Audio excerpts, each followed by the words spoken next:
আসসালামু আলাইকুম। আমি doctor Mohammad Nazmul Hasan, Bangladesh diabetic owned and food care limited থেকে বলছি। কেমন আছেন আপনারা? আজকে আমি আপনাদের সাথে ডায়াবেটিক পেরিফেরাল নিউরোপ্যাথি নিয়ে কিছু কথা শেয়ার করতে চাই। পেরিফেরাল নিউরোপ্যাথি এটা হলো কি আমাদের পেরিফেরাল যে নার্ভ আছে আমাদের শরীরে, সেটার নার্ভ অথবা স্নায়ু তার হলো ক্ষতি হওয়ার মাধ্যমে পেশেন্ট বা আমাদের নার্ভের যে পরিবর্তন হয় সেটা নিয়েই আমি আজকে আলোচনা করব। তো ডায়াবেটিক পেরিফেরাল নিউরোপ্যাথি ছাড়াও আমাদের বিভিন্ন ধরনের নিউরোপ্যাথি আছে। আমি যেহেতু ডায়াবেটিক ফুড সার্জন, সেই ক্ষেত্রে আমি আমার শুধুমাত্র পেরিফেরাল নিউরোপ্যাথি নিয়ে আপনাদের সাথে আজকে আমি একটু কথা বলতে চাই। তো ডায়াবেটিক নিউরোপ্যাথি থাকলে পেশেন্টরা আমাদের কাছে যেভাবে সাধারণত আসে বা আপনারা আসেন, সেটা আমি আসলে শেয়ার করতে চাই। প্রথমে দেখা যায় একজন বলে যে আমার পায়ে কোনো বোধ শক্তি নাই, কোনো কিছু টের পাই না, কোনো তাপমাত্রা ঠান্ডা না গরম আমি কিছুই বুঝতে পারি না। হাত দিলে দেখা যায় আমি বুঝতে পারছি যে হয়তো কোথাও গরম আছে, যেমন পানিই ধরলাম যে পানি গরম আছে বা ঠান্ডা আছে, বাট আমার পায়ের কোনো বোধশক্তি আমি বুঝতেই পারি না, গরম ঠান্ডা কিছু বুঝতে পারি না। হয়তো অনেক সময় আমার পায়ের থেকে জুতাটাও পরে যায়, জুতাটা পায়ে থাকে না, কোথায় পড়ে গেছে আমি বুঝতেও পারি না। আবার অনেক সময় দেখা যায় যে আমার পায়ের ভিতরে মারাত্মক একটা আঘাত লাগলো, আমি কোনো ব্যথা পেলাম না। হয়তো অন্য কেউ রক্ত দেখে আমাকে বলে আপনার পায়ে কী সমস্যা হয়েছে, তখন আমি খেয়াল করলাম যে আমার পায়ে তো আঘাত লেগেছে। তো দেখা যায় একটা পিন, বড় একটা পেরেক ঢুকে যেতে পারে আপনার জুতোর ভিতর দিয়ে হাঁটতে হাঁটতে, অথচ আপনি টের পাননি।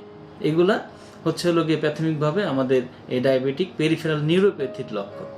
এছাড়াও কিছু লক্ষণ থাকে যে পায়ে গায়ে জ্বালা পোড়া করে, এমনকি অনেকে বলে থাকেন যে আমার সারা গায়ে, এমনকি পায়ের পাতা থেকে শুরু করে উপরের দিকে পোকা দৌড়াই বেড়াচ্ছে, হাঁটছে কিন্তু পোকা খুঁজে পায় না, কিন্তু দৌড়াই বেড়াচ্ছে।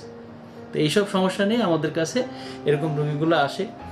As a diabetic food surgeon, আমরা সাধারণত যেহেতু ডায়াবেটিক ফুড নিয়ে কাজ করি, আমাদের কাছে পেশেন্টটা আসে যে আমি হয়তো 2-3 মাস আগে একটা ঘা হয়েছে, আমি কি আঘাত পেয়েছিলাম কিনা আমি তাও জানি না, কিন্তু আমার এই ঘাটা ভালো হচ্ছে না, এভাবে আমাদের কাছে আসে।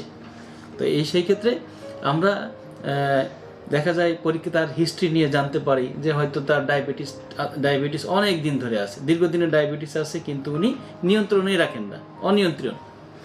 দেখা যায় যে ডায়াবেটিস নর্মালি আমাদের যে টার্গেট থাকে যে আমরা হিমোগ্লোবিন A1C আমরা 6.1 থেকে দেখা যায় আমরা 7 পর্যন্ত রাখবো, এরকম একটা মাত্রা রাখার টার্গেট থাকে, ওনাদের সেই মাত্রাই থাকে না। হয়তো অনেককে পরীক্ষাই করে না, হয়তো বলে যে আমার কোনো সমস্যাই নাই, ডায়াবেটিস কেন পরীক্ষা করব, এইটা ঠিক না। তো এখন যেটা হচ্ছে যে আমাদের যে পরামর্শ আমাদের সেন্টারের পক্ষ থেকে আমরা বলতে চাই আমাদের ডায়াবেটিক পেশেন্টদের জন্য, যে আপনাদের যাদের ডায়াবেটিস আছে, যাদের টাইপ 2 ডায়াবেটিস হচ্ছে যে হয়তো বয়সের সাথে সাথে এটা হয়েছে, হয়তো আপনার বাবা মার কারো আছে, ফ্যামিলি হিস্ট্রি আছে, সেখান থেকে আপনার ডায়াবেটিসটা হলো। তো আপনি ওইটা ধরা পড়ার পরেই আপনি আমাদের সেন্টারে বা যে কোনো ডায়াবেটিক ফুড কেয়ার সেন্টারে এসে পায়ের স্ক্রিনিং করাতে হবে। পায়ের স্ক্রিনিং করে আপনার পায়ের কী রকম ঝুঁকি আছে কিনা বা নিউরোপ্যাথির যে গ্রেডিং সেটা করিয়ে নিতে হবে। আর যাদের টাইপ 1 ডায়াবেটিস, তাদের ডায়াবেটিস ধরা পড়ার মিনিমাম 5 বছর পর থেকে এই স্ক্রিনিং শুরু করতে হবে, এবং এরপর থেকে টাইপ 1 বা টাইপ 2 যেহেতু ডায়াবেটিস হোক না কেন, আপনাকে প্রতি বছরে অন্তত একবার ডায়াবেটিক ফুড কেয়ার সেন্টারে এসে আপনার পায়ের স্ক্রিনিংটা করিয়ে নিতে হবে। এখন Bangladesh diabetic owned and food care center আপনাদের সুবিধার্থে কিছু বিশেষ স্ক্রিনিংয়ের ব্যবস্থা করেছি। আমাদের যেমন আমরা নিয়ে এসেছি আপনার নিউরোটাস, এটা হচ্ছে আমাদের নিউরোটাস, এটা হলো কি আমাদের নিউরোপ্যাথির গ্রেডিং করার জন্য একটা বিশেষ যন্ত্র, এবং বাংলাদেশে এটাই একমাত্র প্রতিষ্ঠান যেখানে এই যন্ত্রটি আছে, এটার মাধ্যমে আমরা গ্রেডিং করতে পারি। এটার ভিতরে আমরা মনোফিলামেন্ট আছে, তারপরে দেন বায়োথেসিওমিটার, যেটা ভাইব্রেশন পারসেপশন বোঝার মতো আছে। এখানে কোল্ড অ্যান্ড হট টেম্পারেচার এগুলোর বিন্যাস করে আমরা আপনার নিউরোপ্যাথি গ্রেডিং করতে পারি। এটা বাংলাদেশে একমাত্র Bangladesh diabetic owned and food care লিমিটেডেই আছে। এছাড়াও আমাদের সেন্টারে ডাইনামিক পেডোগ্রাফ আছে। ডাইনামিক পেডোগ্রাফের মাধ্যমে আমরা আপনার পায়ের যে প্রেশার পয়েন্টগুলো আছে সেগুলোর ডিস্ট্রিবিউশনটা দেখতে পারি।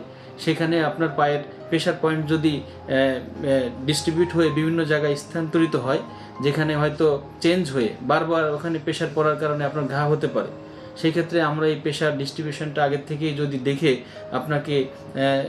আপনাকে জানিয়ে দেয় যে আপনার এই জায়গায় প্রেশার আছে, আপনি এখানে প্রেশার যাতে না পড়ে সেই হিসাবে একটি জুতো পরতে পারেন, ইনসোল পরতে পারেন।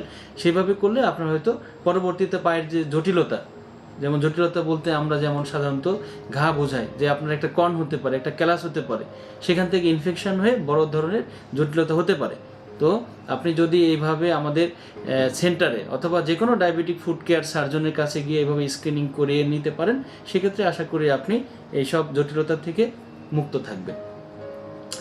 এখন এই ডায়াবেটিক নিউরোপ্যাথি নিয়ে আমাদের পেশেন্টগুলো সার্জারি সমস্যা নিয়েই আসে। আমরা হয়তো সাধারণত অপারেশন করি, অ্যাকর্ডিংলি তার হয়তো ড্রেসিং করি, পরবর্তীতে যা যা ম্যানেজমেন্ট সেগুলো করি। কিন্তু এর পাশাপাশি যে পেশেন্টগুলোর কোনো ঘা নেই, কোনো কাটাছেঁড়া নেই, কিন্তু তাদের জ্বালাপোড়া আছে, তারা হয়তো রাত্রে এর জন্য ঘুমাতে পারে না, অনেক ব্যথা আছে, তাদের জন্য আমাদের এই Bangladesh diabetic owned and food care লিমিটেডে তাদের আয়ার থেরাপি, বিশেষ ধরনের আয়ার থেরাপি, ইনফ্রারেড থেরাপির ব্যবস্থা আছে, যেটা হয়তো আমরা উইকলি 2 থেকে 3 বার দিয়ে থাকি। 4 থেকে 6 সপ্তাহ দেওয়ার ফলে অনেকটাই উন্নত হয়ে যায় এবং স্বাভাবিক জীবনযাপন করতে পারেন। সেক্ষেত্রে আমাদের রিকোয়েস্ট থাকবে, আপনাদের যাদের এরকম দীর্ঘদিনের অনিয়ন্ত্রিত ডায়াবেটিস আছে, তারা প্রথমত ডায়াবেটিস নিয়ন্ত্রণে রাখবেন। দ্বিতীয়ত পায়ের যত্ন নিতে হবে, কারণ আপনার পায়ের ডায়াবেটিক নিউরোপ্যাথি থাকার কারণে পায়ের বোধশক্তি নাই, আপনি অনেক কিছুই বুঝতে পারেন না। সেই ক্ষেত্রে আপনাকে এই ক্ষেত্রে বিশেষ নজর দিতে হবে। প্রথমত আপনাকে স্ট্রিক্টলি ডায়াবেটিক নিয়ন্ত্রণ করতে হবে। দ্বিতীয়ত আপনার পায়ের যত্ন নিতে হবে। পায়ের যত্ন কীভাবে? প্রতিদিন আপনি রাত্রে শোয়ার আগে অবশ্যই একবার পা পরীক্ষা করবেন। আপনি যদি একা থাকেন, ফ্যামিলিতে কেউ না থাকে, প্রয়োজনে সোলটা দেখার জন্য মিরর ব্যবহার করতে পারেন। মিররের মাধ্যমে আপনি দেখবেন যে আপনার পায়ের তলায় কোনো কাটা ছেঁড়া, ফুসকা পড়া, কোনো পিন বা কোনো ক্র্যাক আছে কিনা সেগুলো আপনি পরীক্ষা করতে পারেন। সেগুলো না থাকলে প্রতিদিন আপনি ভালো করে সাবান পানি দিয়ে আপনার পাটা, নর্মাল সোপ, কোনো স্পেশাল সাবান দরকার নেই, নর্মাল সাবান দিয়ে আপনি পাটা ভালো করে ধুয়ে নেবেন। ধুয়ে পরিষ্কার কাপড় দিয়ে সেটা মুছে নেবেন এবং খেয়াল করবেন যে আঙ্গুলের ফাঁকে ফাঁকে কোনো পানি জমে না থাকে। ইভেন এরপরে আপনি ডায়াবেটিক ফুট ক্রিম বা যে কোনো ময়শ্চারাইজিং ক্রিম লাগাতে পারেন, কিন্তু খেয়াল রাখতে হবে আঙ্গুলের গ্যাপে, অর্থাৎ চিপায় চিপায় যাতে কোনো লোশন লেগে না থাকে, ওখানে ড্রাই রাখতে হবে। এছাড়া আপনারা যে কোনো পরামর্শের জন্য আমাদের সেন্টারে যোগাযোগ করতে পারেন, আমাদের হোয়াটসঅ্যাপ লাইনে যোগাযোগ করতে পারেন। প্রয়োজনে সরাসরি এসে আমাদের সেন্টারে এসে আপনাদের স্ক্রিনিং করিয়ে নিতে পারেন। সবাই ভালো থাকবেন, সবাইকে ধন্যবাদ। আসসালামু আলাইকুম।